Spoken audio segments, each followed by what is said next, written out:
Yeah, I can't tell you what a pleasure it is to have Kreesha Turner in the booth, live on Behind the Sound, baby. It was a Friday, a quiet afternoon. You came into my place, I felt your inner wound.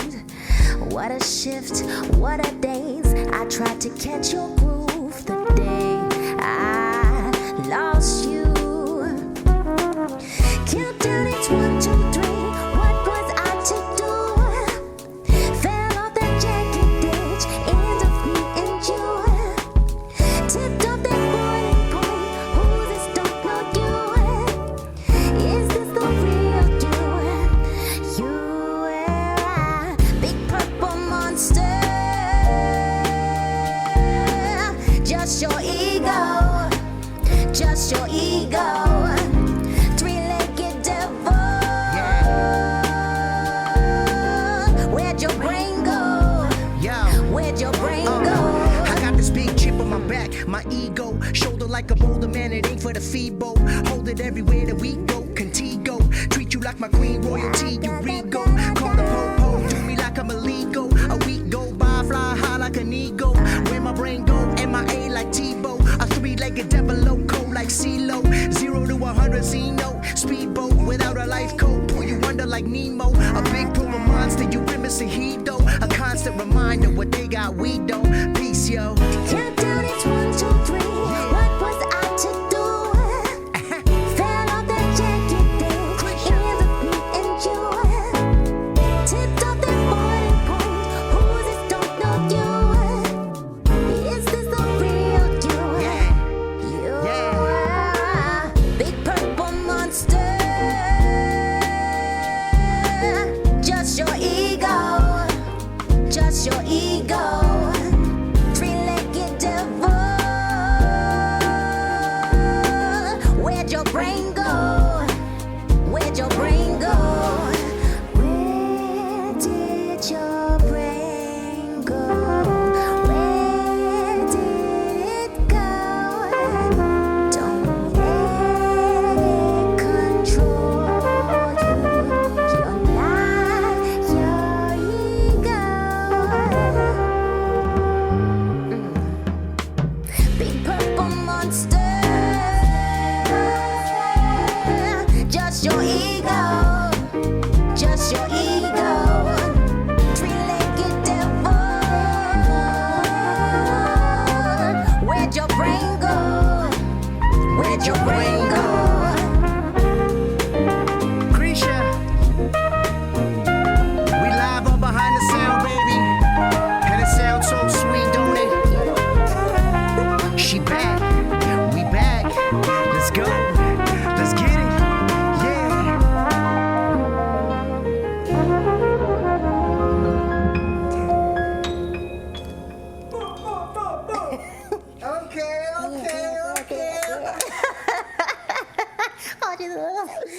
Ladies and gentlemen, welcome to this episode of Behind the Sound. As always, I am so freaking pumped about this artist. She is a 5-time Juno-nominated artist and just performed her hit single, Ego, in the booth. An old friend of mine, ladies and gentlemen, Kreesha Turner. Hi. How are you? I'm good. How are you? I'm well, thank you. Thank you for having me. Thank you for being here. Listen, I'm back living in Edmonton, so I'm around the corner. Yeah, you came back and you sort of like flew under the radar for a little bit. You were telling me like nobody even knew you were really here. Well, I didn't go outside, so Yeah. nobody knew Yeah. because you couldn't run into me anywhere. But at that point in time, I was kind of nursing my wounds. But I came back to Edmonton in like 2024. Well, we're glad to have you back. Yeah. Let me just say that. I want to take it back, first of all. I don't know how far back we really take this. I guess when I first had heard of you as an artist and a singer was with our mutual friend who we talked lots about already, Arlo Maverick. We were doing lots of shows back in the hip hop days with Politic Live, and my group Dark Sun Tribe never had an opportunity to perform, or we had maybe been on the same show at some point down the road. But that was the first time I had heard and seen you as an artist. Take us back to that time a little bit. What was some of the early music making like for the Juno Award-nominated Kreesha Turner? Oh my gosh. So not that we're trying to age ourselves right now, but that was Of course like not. Of course not. That was, I'm talking like 3 years ago. yes, exactly. Yeah. 2003. Yeah, right. I remember the first time I saw you and your group Dark Sun Tribe, you guys were performing at Reds. I Oh, know really? Reds doesn't even exist anymore. It doesn't. I don't But- even know if Eds exists anymore, like the iteration of Reds, but Oh, Yeah. really? Yeah. But that was like so many memorable moments took place back at Reds over the years. Like this was the time where Harmon B was having his all ages parties at Right. Reds and like so much was going on in Edmonton back then. don't But- forget about Quake now. You got to shout out Oh DJ yeah. Quill. Oh yeah, Harmon Yeah. B and DJ Quake. Yes, sir. They did all of the all age parties at Reds. Yeah. And actually at the time I had a dance crew and so they booked me a couple times Okay. with my dance crew for Did the I all know ages. that? I don't think I knew that. Yeah, me and White Chocolate used to be my group. Divine Flavor and White Chocolate were like two of the prominent dance crews in Edmonton. Okay. And Harmon B and DJ Quake booked us for some shows. Yeah. That might have been like 2000, 2002. Yeah. Yeah, something like that. Yeah. But Was dance your first love or? in a way, actually, Yeah. because my parents put me in dance when I was like 4. Yeah.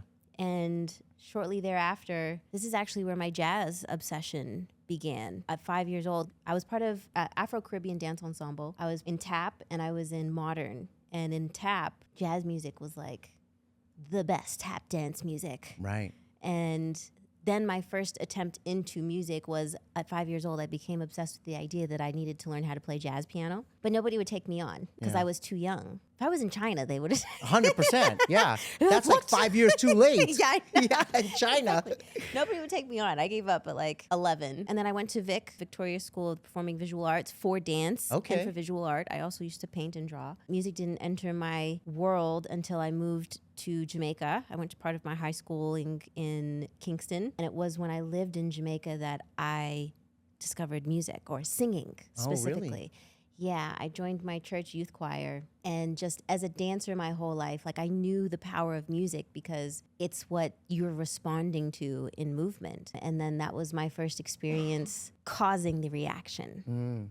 Like my singing was the one causing the audience to respond in this way. And I remember just that experience of being the action that created the reaction for the first time in my life. And then, you know, I never looked back.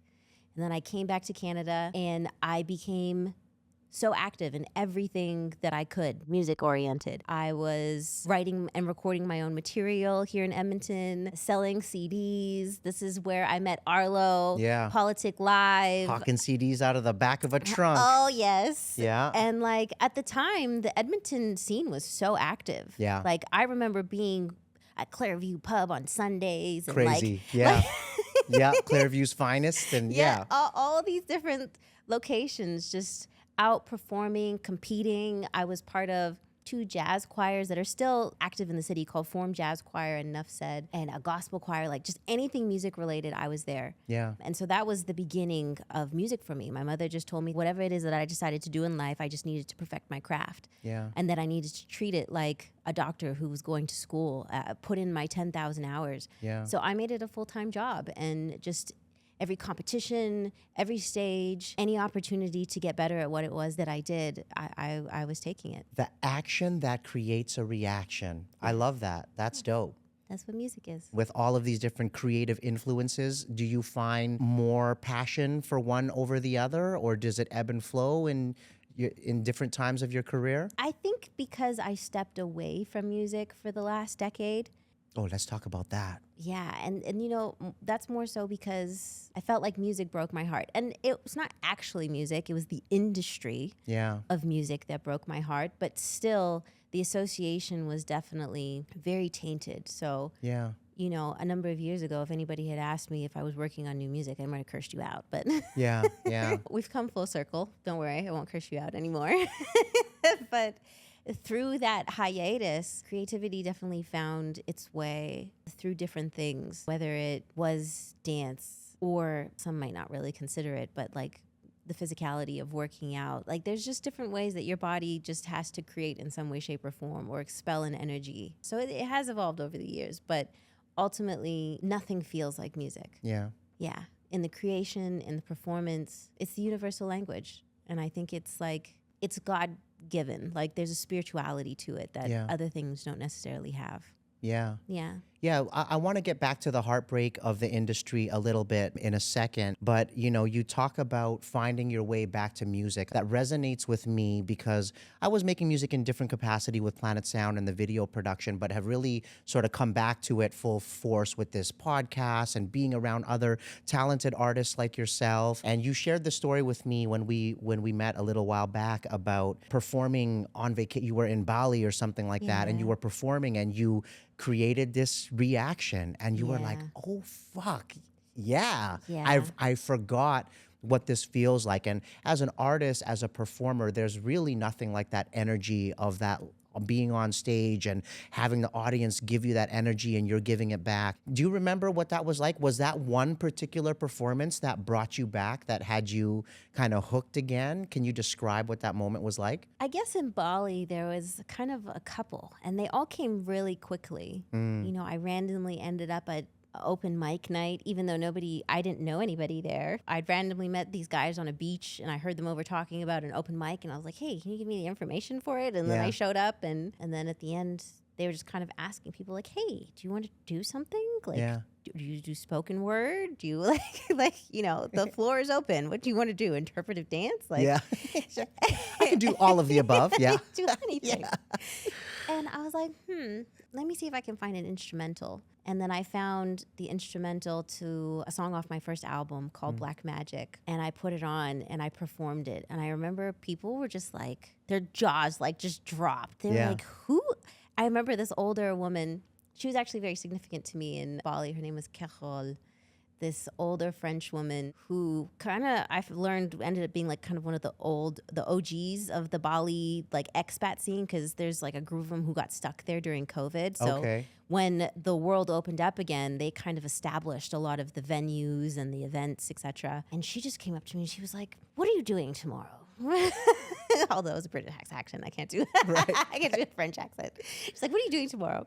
And I'm like, nothing. She's like, you're doing something now. And then the next thing I knew, she just started dragging me to all of these different jam sessions and spoken word meetings that they had, and connected me with different promoters on the island. And the next thing I knew, I was like just performing all over the place. I love that. But I do remember this one open mic that I did in Ubud, and they had a live band. So that was probably one of why it was a little bit of a, you know, those sound systems that just hit your chest. Yeah. And It's just different, like, yeah. it just Yeah. hit different. And I performed my song Black Magic. And you just see that shift. Like first the room starts off restless and, you know, maybe people are still talking. And then, you know, by the time you get to a certain point in the song, you realize that like the whole room is just in silence, like looking at you, taking you in, and you have them almost mesmerized. And I remember that one so specifically because even afterwards, I had multiple people come up to me and they were just so sincere. They were like, thank you for sharing your gift. Wow. Like, I haven't been moved by a performance like that in ages. Wow. And so that was so powerful to me because it's like you forget you have that ability. And especially when for me, you know, not only was this a reconnection with music, but it was also a reconnection with one of my first loves, which is jazz. Yeah. And a lot of people don't know that when I finally did take on singing, I started training formally in jazz because it's always just called to me. And even in the art form of jazz, I realized that through all my years of being a pop artist and reggae or whatever else it was that I was doing, I realized that in every other genre, I was always so cerebral. I was always in my mind thinking about my pitch, thinking about my choreography, thinking about what other people are thinking. Jazz has been one of the only places that I forget that the rest of the world exists. Yeah. And if anybody's ever seen that cartoon Soul, Yeah. Yeah. they talk about being in the zone. Yeah. For me, that is where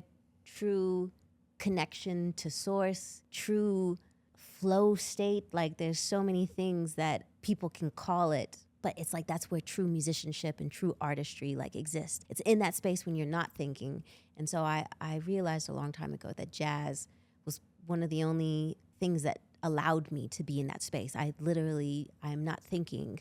Yeah. I'm just in that moment. And when you are an artist that has experienced that space, or you can find that space in some way, shape, or form, like, you will realize that your ability to connect with strangers and impact people and, give them something, like, that's how it happens. And so that was one of the beauty, or that was part of the beauty of my Bali experience and my reconnection with music, because it touched a place that I never really had the opportunity to dig deep into in my professional career. When in the fight game, there's something called ring rust. And when you take a 10-year hiatus like that, you're nervous to get back into the cage, and it's your fight isn't the same. Did you experience that with the music at all? Or was it like riding a bike? Did you just jump back on and go full throttle? There was definitely a little bit of ring rust, but at the same time, because I was starting in jazz, I think it removed so much of it. You were at home with it already. Yeah. Because it wasn't about this choreographed set that you had. It was literally like, hey, can I come up and sing a song? Dope. Yeah. Or yeah. like, or one of the amazing things about jazz and jazz musicians is, we have jazz standards. Yeah. So you just, hey, do you know Black Coffee, or do you know Cry Me a River, or do you know God Bless the Child? Like, just a classic jazz standard, and every jazz musician will be like, oh yeah, and then you start jamming out with them. Like, it's very specific nuances to jazz that I think allowed me to fall back into it without experiencing the ring rust. Yeah. I love that happened for you in Bali as well, because it's such an eclectic mix of people who are there, Yeah. between expats and the locals, who are just extremely kind and generous and wonderful to experience on its own. Yeah. But I'm happy it was so well received in an environment like that, because like, what a place to experience that coming back into music, Yeah, no, I agree. Bali is such a magical place. It really is. Yeah. And I tell so many people that, like, there's one place you have to touch at least once in your life. Like, Yeah. Bali is just one of those places. And the receptiveness to artistry of all forms is so well received there. So Yeah. there's such a supportive artistic community. It's so vibrant. It's so active. So, yeah, you just had so many people that would come to me like, you should record music and release it. Yeah, yeah. I was like, really? Really? Oh, yeah. Funny. You know what I mean? Funny you should say. Yeah. But that was the other great thing too, is like, it's not like I was here in Edmonton, people might know who I am. Like, in Bali, nobody knows Right. anything about my history or the things that I might have accomplished Right. on this side of the pond. Yeah. But yeah, it also removed the pressure, Yeah. because if nobody knows who you are, then you could sound horrible, and they don't, like, it doesn't mean And it's anything fine. to They them. won't remember. Yeah. Yeah, it's just another day in passing, Yeah. But here it'd be like, yo, did you hear Kreesha perform? She was all pitchy, and I haven't heard her sing in 10 years, and it was man. bad. Yeah. Yeah. Not that would ever happen. I want to go back actually again, because we have that history through the hip hop community and the shows you were doing back then. I already knew the talent that you were and that you had. And then I was an account executive at the Bounce for many years. And we had was it our 5-year anniversary maybe? Maybe it was the year after. We had this first ever singing competition Yes. that you won. Yes. I remember chatting with Kwame as you were auditioning, and he's like, this girl's gonna win. This girl's got it. She got it. And I'm like, I've seen her around. I know who she is. I think you're right. And of course, you won that. And I got to witness this explosion of an artist that I was just so excited to see, to have somebody from Edmonton doing it the way you were doing it. And also, I had just heard you in a way that I had never heard you before, I think it's just, there's something different about when a different team is around you, a different production team, a different production house that was part of the package of winning that singing competition, Yeah. where you got to release this single with, who was the team again? It was Hip Joints, Mike James and Troy Sampson. Right. Yeah. And then get an opportunity to have radio play with the Bounce and across Canada, and eventually have your next single or one of your next 3 singles become the most played Canadian singles on radio ever. Yeah. What an amazing feat. And it's such a banger. They, Thank you. they still play it, and I still sing do. along, like I was telling you. But yeah, I mean, I really got to hear the coming of an artist with that first record that came out. Do you remember, was that your experience? How different was that being produced by Hip Joint and having that, hearing your record on the radio? Because to me, it seems like that's got to be a milestone, certainly in your career up to that point. And that's the thing is when you start off with a goal, you never know how it's going to transpire and how quickly it can just like pick you up off your feet and kind of send you in a completely different trajectory. Because yeah, for a number of years, like we discussed, I was working the underground hip hop scene here in Right. Edmonton, recording my own material, doing competitions, et cetera, et cetera. And the Bounce competition that I won definitely shifted a number of elements that would allow me to then continue, because I did 2 songs with Hip Joints, Bounce With Me. Actually, I don't remember the other songs because that was the only one that became relevant. So Bounce With Me. It wasn't Don't Call Me Baby? No, they didn't do Don't Call Me Oh, Baby. okay. Bounce With Me was the first single. And then, so mind you, my mom, who is an entrepreneur and just so business savvy, we decided that because The Bounce was going to launch this song, that we would then hire radio promoters to push it across the rest of Canada. So we hired radio promoters. You did that on your own. Yeah. That wasn't part of the package. No. Oh. So Good for you. Yeah. So the business woman that I had, my mother, was like, this is an opportunity. Because Yeah. now when you're pitching to other radio stations, oh, well, 91.7 The Bounce in Edmonton is Right. already spinning it. And you could see, oh, they have it in the rotation. Right. Da-da-da-da-da. So we utilized that. And through that strategy, I then got the attention of my manager, Yeah. former manager, Chris Smith, who at the time, you know, he had Nelly Furtado, who at the time, Nelly Furtado was one of the biggest Huge. artists in the world. Yeah. He had Tamia, he had the Philosopher Kings, he had Fifi Dobson. There was a bunch of just other Canadian talent that he represented. And I understood that having him on my team would change everything. And so it was from that. And mind you, he told me that the only reason he ended up signing me as an artist is because he's like, I meet beautiful, talented people every day.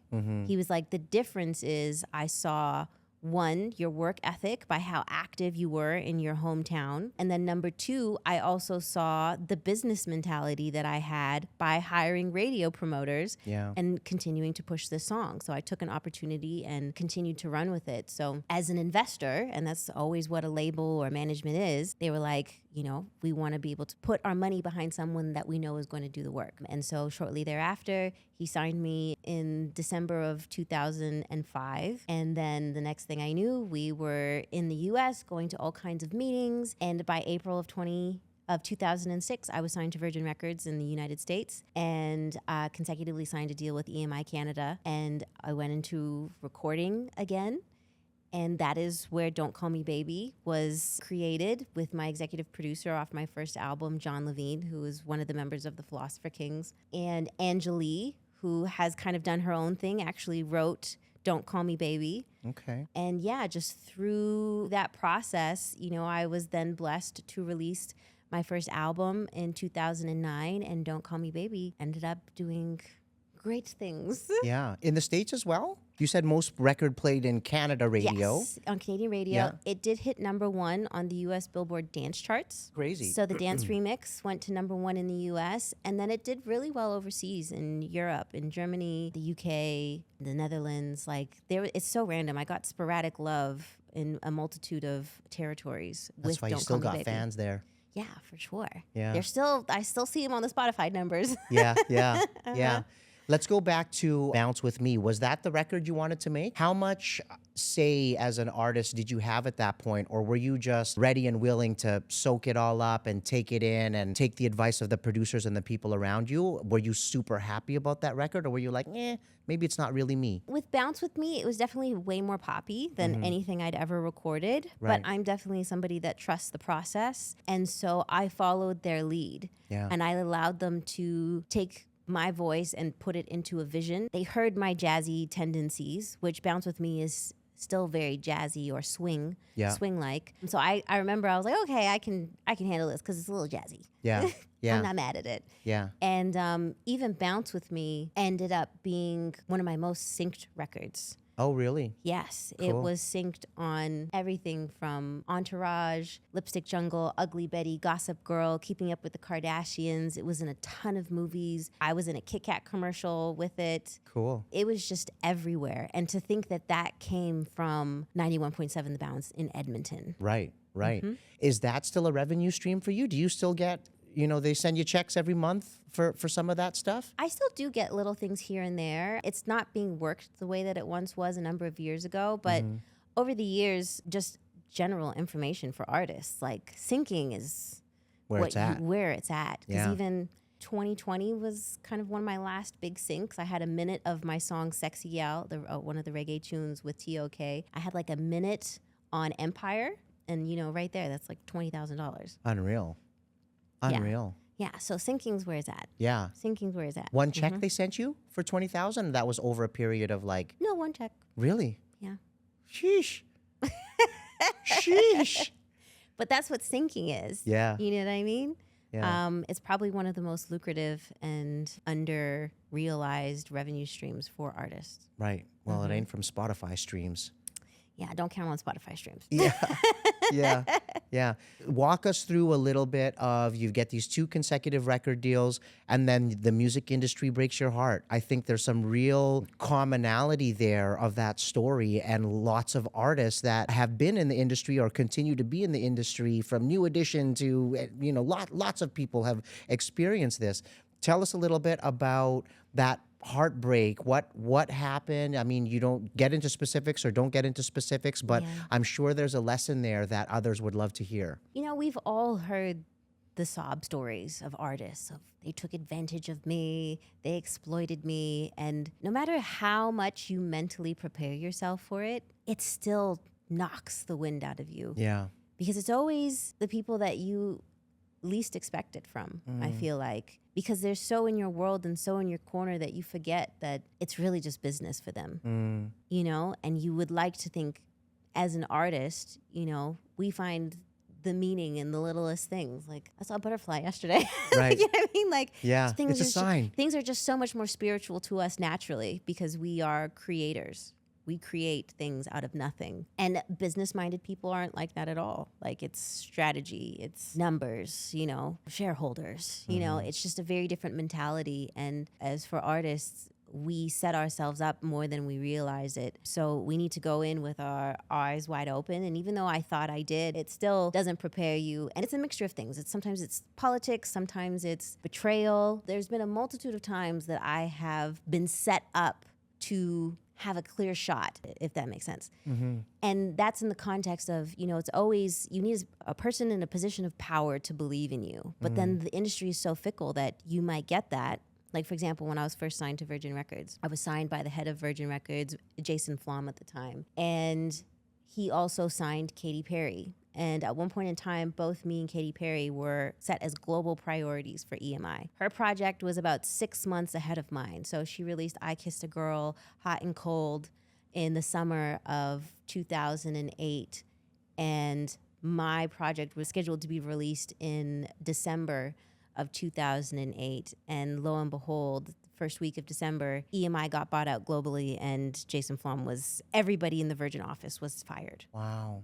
And so now I got absorbed into Capitol Records and I had a whole new team.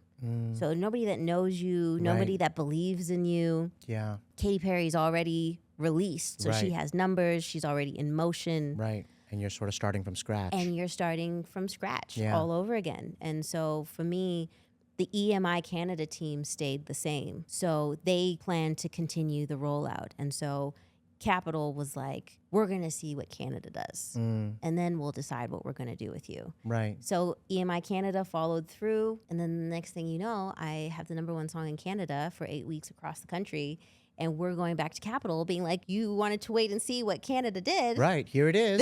Yeah. what's This is happening. pretty good. Yeah.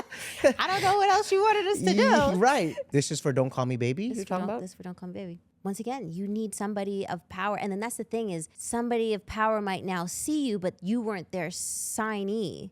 So they don't get the credit Right. for signing you. So it just becomes that political game. Yeah. So they refused. And then, mind you, Don't Call Me Baby Dance Remix went to #1 on the US Billboard dance charts with no assistance. Yeah. So you would think that I have a #1 record in the US Right. with No backing, no help. Yeah. Crazy. And they still said no. That's crazy. So it's things like that where like you think everything's going in your favor and you see the stars and the moons and the galaxies Yeah. opening up and you think, wow, this is really my chance or whatever else it is. And then not that it's wrong to be humbled, but then you get smacked down Yes. Yeah. real quick. Yeah. And then the logic that you once placed on possibilities, the possibilities are endless.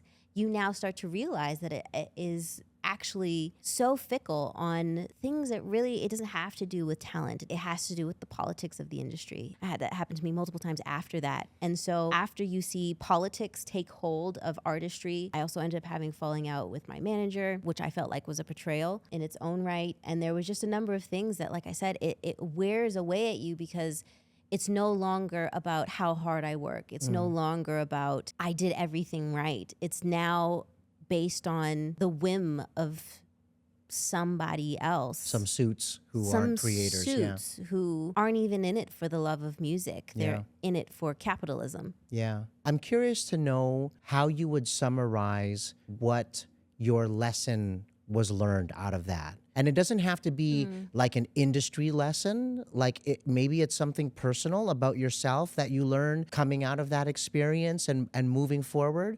But what do you think is like the biggest thing if you would tell yourself 10 years ago or 15 years ago, whenever that was, about the lesson learned there? I think one of my biggest lessons was actually the belief in my own capabilities. And it started from when me and my mom hired radio promoters for Bounce With Me. That's incredible. I love that, by the way. Yeah. And mind you, we halted it because I got signed.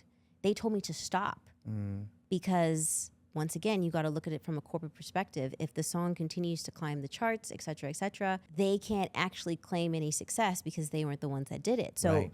I remember me and my mom were so confused. We're already like on a roll. Like we had gotten ads all over the country. I think Bounce With Me was already charting on the national, like I think we had just broken 50, like maybe we were at 48 or something like that on, I don't know what it was back then, but whatever Canadian chart it was.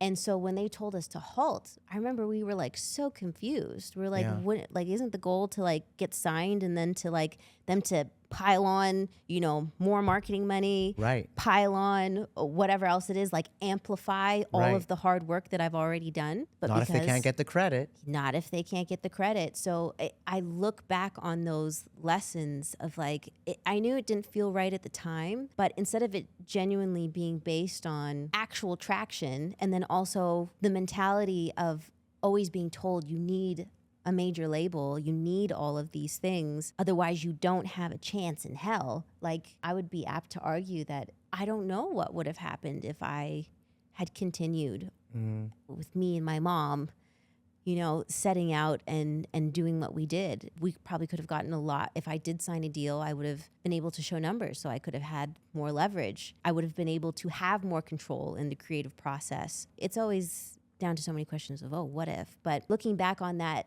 now, it's really kind of that reminder, a lesson of self-belief, of understanding your capabilities and seeing it through. And now more than ever, because of the way that the industry has changed, I encourage independent artists, which I am for the first time in my life, that now more than ever, like, you have a better shot of doing it yourself than relying on a major label. Right. And keeping everything. On top of that, yes, keeping everything, because they don't even know what works anymore. Once upon a time, they were the gatekeepers of the music industry, because back then all they had to do was put an artist on Oprah's couch. Right. And the next thing you knew, they're the biggest artist on the planet. Right. That doesn't work anymore. Yeah. Because there's so many different outlets where people consume their media or their music, that it's like we all have a shot at this day and age. So from the lessons learned and continued into today, it's self-belief in your own capabilities, because nobody's going to work as hard as you. Yes. And the same way that I had to be sacrificed for politics and just industry bullshit, Yeah. when you're doing it yourself,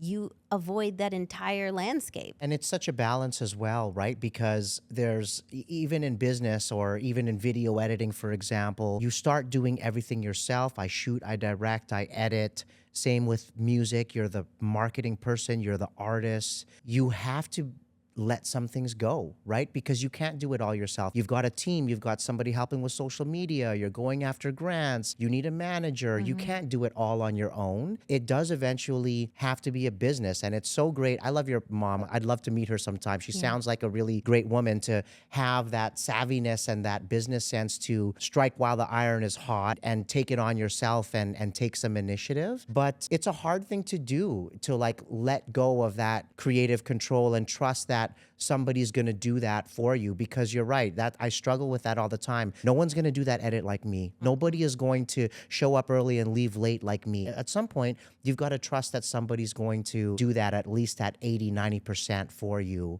and be part of your team. So what has that process been like? Because now here you are, an independent artist. You've got some money behind you. You've got some experience behind you. You've got this growth as an artist and this maturity as a person. And what is it like now having this team of people you trust around you to get this project out and this single like Ego? Well, it's very different this time. And like you mentioned, I understand that nobody's going to do that edit like me or just anything like me. So it is a lot of work, but you need to find a team that will work around you. And part of the learning curve, there's a lot of learning curves, because you really don't realize how much lift management and labels do. So you got to learn a bunch of these things that, especially as a creative, if you don't have any business experience, I do, not only from growing up with my mom owning a family business, but just, even in the last decade, I was an entrepreneur. I was in the corporate world. So I had a better understanding of it. But yeah, coming into this new era of the music industry, realizing all of the things that used to be done by labels, used to be done by management, etc., there's a massive learning curve. One of the things that I learned that I feel like a lot of artists don't know, because I've done a couple different speaking engagements, is I hired project management. A lot of people don't even know this exists. I didn't know it existed. But instead of having management that you just pay 20% of whatever it is that you do, I pay a monthly fee to a project management team. And then even right now, I have 3 teams in total. I have a project management team that has been helping me keep deadlines, goals, create different timelines, whether it's metadata, just all of these things that they keep me in line and understanding that I need to check off these lists and do a lot of it for me. So I have project management, I have PR team, and I have a social media marketing team. And that doesn't include from when I was in creation stage, where I had my executive producer, Ari Mastoras, and hiring all of the musicians and hiring mixing and hiring mastering. There's a whole process in that of itself. But as you move along, I've been learning how to handle it in a whole different capacity. And you really have to remember that music is a business. It's so easy to be a creative and just wake up and be like, oh, I feel like creating today. If you really want to turn it into something that you can live off of. Right. And if you really are creating music for people to connect with and hear it, you have to be as committed to finding those people as you are to creating it. Because I feel like some people put no effort into finding their audience, but I feel like in some of the stories that I'm telling in this project and some of, the relationship experiences that I sing about in these songs, I know that there's other women and other men and the other whoever that they're going to hear these songs and connect with it because they've experienced that. If I genuinely want to give the connection and the therapy session and all of these other emotions that we associate with music, if I don't do my best to find those people that need this music, do I really care about it that much? Right.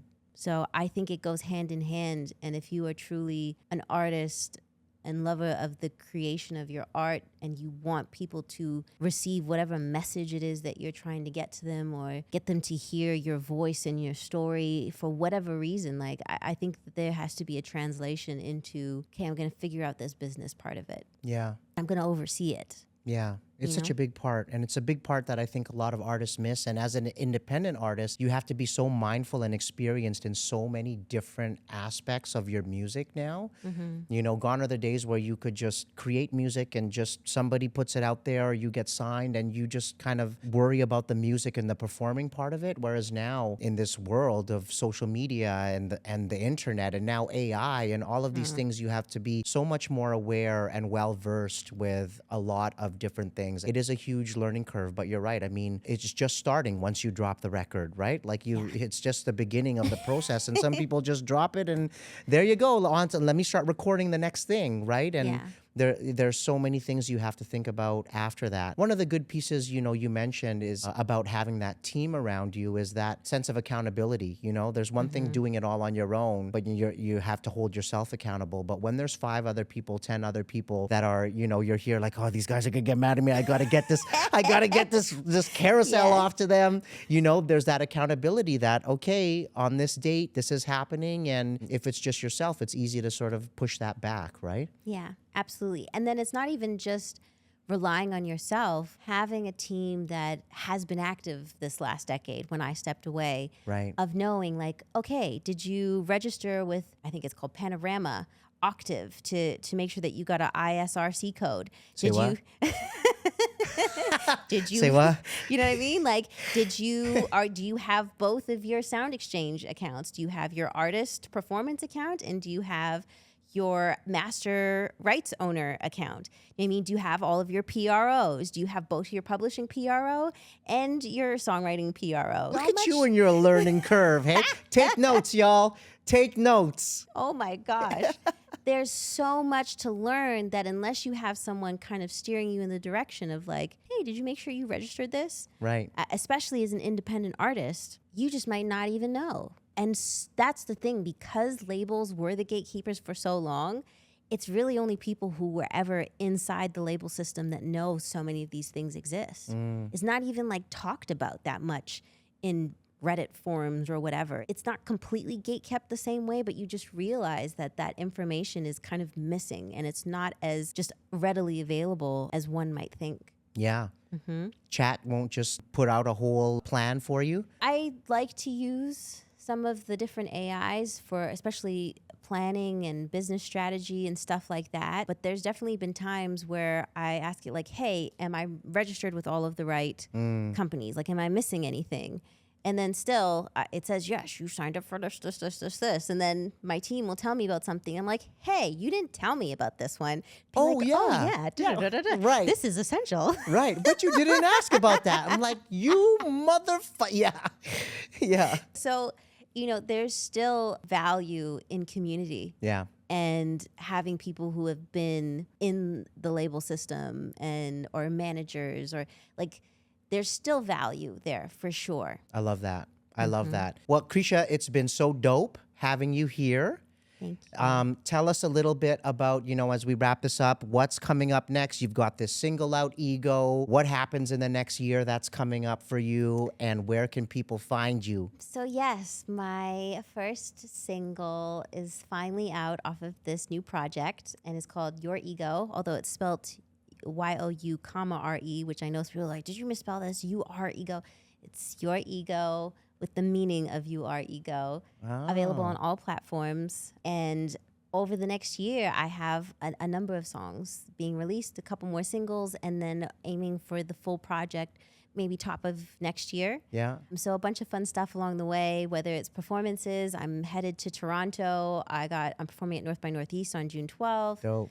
I'm performing here. I'm headlining the CKUA stage at Klondike Days on July 25th. K-Days. Come on, you're dating us again. Oh, what is it now? K-Days. Just K-Days. K-Days. Yeah. Oh, no Klondike Days. My bad. K-Days. Yeah. Well, they were you here for the whole rebrand of Klondike Days? I don't think that so. was capital X that Oh, everybody yeah, I hated. You remember remember capital that? X, And yeah. so they brought it back, but it's just K-Days. They didn't do the Klondike whole Oh, theme. okay. My bad. Yeah. K-Days, July 25th. Yeah. Headlining the CKUA stage. Dope. Super excited for that. Dope. And then, yeah, just more music over the next couple of months and introducing people to this project that actually lands in more of a neo-jazz space. Because I went in creating with nobody telling me what to do and to just the whims that I felt that day. And now that I'm sitting back and looking at it, it's definitely neo-jazz. Yeah. And yeah, I'm just excited for people to find it and hear it and give me feedback and check it out on Spotify and find me on social media at Kreesha Turner, all of the different platforms. And yeah, I think the only way we can not only continue to get better as artists is feedback, but also seeing how people respond to it, the emotions that it evokes. And for me, this album is definitely from an emotional space. And I feel like it's from my stories and my experiences. And in the past, I didn't always have that. I'd have songwriters. I would have songs placed on me. So for the first time in my life, it's actually very nerve-wracking and vulnerable. But this project is 100% me, from being the only songwriter on the entire project to no label or management telling me sonically what I needed to do. Just me and Ari, my executive producer, and the different musicians that we brought in. Shout out to Ari, by the way. Yeah, shout out to Ari. We were left to our musical devices and just created for the sake of creating. Because even when I first started, did I know that it was actually going to get to a full proper rollout? I didn't, because, I didn't have all of the funding. And I got funded by the Edmonton Arts Council, the EAC, and the AFA. Yeah. Learning that process of learning how to write grants and successfully getting the money. Oh my gosh, now I have some funds to run with and make this come full circle and fully to fruition of now I'm here strategizing with a PR team and project management and etc. I feel so blessed to be back in this space. And yeah, I'm just excited for people to hear it. I love it. I love it. Real quick, what is the big purple monster and the three-legged devil lyric all about? Now that you wrote the whole thing and we know there's no songwriter behind it, what is the deal with that lyric? Are we talking about Grimace or what are we talking about? So this song is about an ex of mine, and it is the story of literally watching somebody turn into a different version of themselves. And or just show the true version of themselves. Which is, part of the question. I said, is this the real you? Right. Big purple monster. It's literally me trying to understand, who are you? I don't know this version of you. And at the time, I felt like he had transformed into a monster. A bit of a dark story, but when you turn it into a song, it can mean all kinds of things, and it can sonically sit in a different space. Right. But yeah, that's who the big purple monster was his alter version of himself. But in my processing, because I like to say this whole album, it's not a heartbreak album. It's kind of like what happens after the heartbreak, like the process, like when you finally get to sit with yourself and understand who you loved and what happened and how you contributed. This was the after the heartbreak. And in my observation of who he was as a human, my only conclusion is that this version of him that I met was him operating in his ego. And this is something that I feel like all of us have experienced. We all know the term of or are you operating in your ego? Or was that person in their ego when they were talking? We've heard it enough now, but I've never heard a song about it. And I feel like we've all, whether it's a loved one or a friend or somebody at the office, you're like, yo, that guy's full of himself. He's all ego. Yeah. And we witness different versions of people. And so to have this song, Your Ego, I think it's just a conversation that I don't really think I've ever heard in a song before. Okay, so we're not talking about Grimace from McDonald's. No. Got it. Got it. Not Grimace. Got it. Well, thank you for dropping that in the booth. Your vocal was amazing. Thank you. Definitely, super happy to see you and excited about the launch of everything that's coming up. You got to come back and do Don't Call Me Baby. Can you come back and do that? Oh, for sure. Okay, let's Actually, get I it. forgot to let you know. I was like, we can still do Don't Call Me Baby. Yeah. You know what? I didn't have a verse ready. I actually love that song so much. I restarted writing a verse probably 3 or 4 times. So let me get my verse right. And I'm going to get you back to do that one. Okay, deal. Okay? I appreciate you being here. thank you so much. You're super talented. You're an incredible human being, and grateful to be able to call you a friend and have you on the show. And we're gonna do it again. We're gonna run it back. Sounds good. Thank you so much. Thank you for having Kreesha me. Turner, y'all. Yeah, man. Yeah. Thank you so much. Thank you, RJ. That was so fun.